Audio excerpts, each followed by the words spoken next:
Bonjour Pierre Paradis, ministre de l'Agriculture. J'aimerais aujourd'hui qu'on parle ensemble parce que je rencontre beaucoup sur le terrain les agriculteurs du comté de Richemont.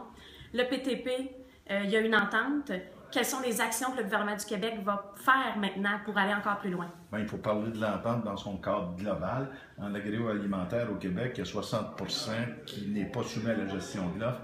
C'est une opportunité sans précédent pour ces gens-là. C'est une entente historique pour les producteurs de porc, de canola, de céréales, de bleuets, de canneberge, de sirop d'érable. On ouvre un marché de consommateurs de 800 millions de personnes. C'est un marché qui est en pleine explosion. Donc, les possibilités sont énormes de ce côté-là.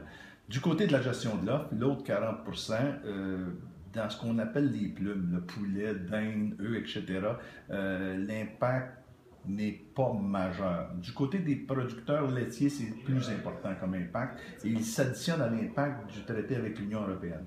Avec l'Union européenne, on le sait, 17 700 tonnes de fromage qui peuvent entrer, ça fait mal. Si on ajoute à ça le 3,5% de l'entente avec l'Asie-Pacifique, on est dans une zone de turbulence. Comment on peut faire pour s'en sortir ou atténuer cette zone de turbulence?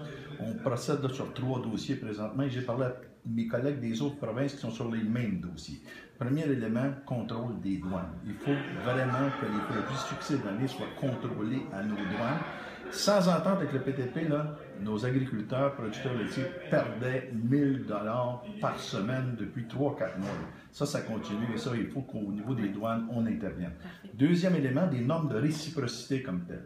Santé Canada interdit à nos agriculteurs de piquer leurs vaches avec des hormones de croissance. Du côté américain, non seulement le gouvernement subventionne ces producteurs laitiers, mais il autorise les producteurs laitiers à piquer leurs vaches avec des hormones de croissance.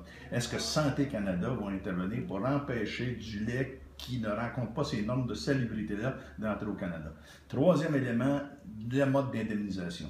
Le fédéral parle de plus de 4 milliards d'indemnisation pour les agriculteurs sous gestion de l'offre. Nous, on dit qu'il faut que ça s'ajuste aux besoins du Québec. Il y a 1,5 milliard qui est réservé à la baisse de diminution du prix du quota. Nous autres, on ne pense pas qu'il va y avoir une baisse de diminution du prix du quota parce que si vous en avez 3,25% de moins sur le marché, ils vont encore se transiger au prix maximum de 25 000 $. Comment on peut réorienter ces argents-là vers la modernisation de nos fermes laitières au Québec? Plus de robots, plus de productivité, etc. Je pense que ça, c'est possible. Alors, encore beaucoup de boulot à faire, mais en même temps, il y a un espoir certain pour nos producteurs.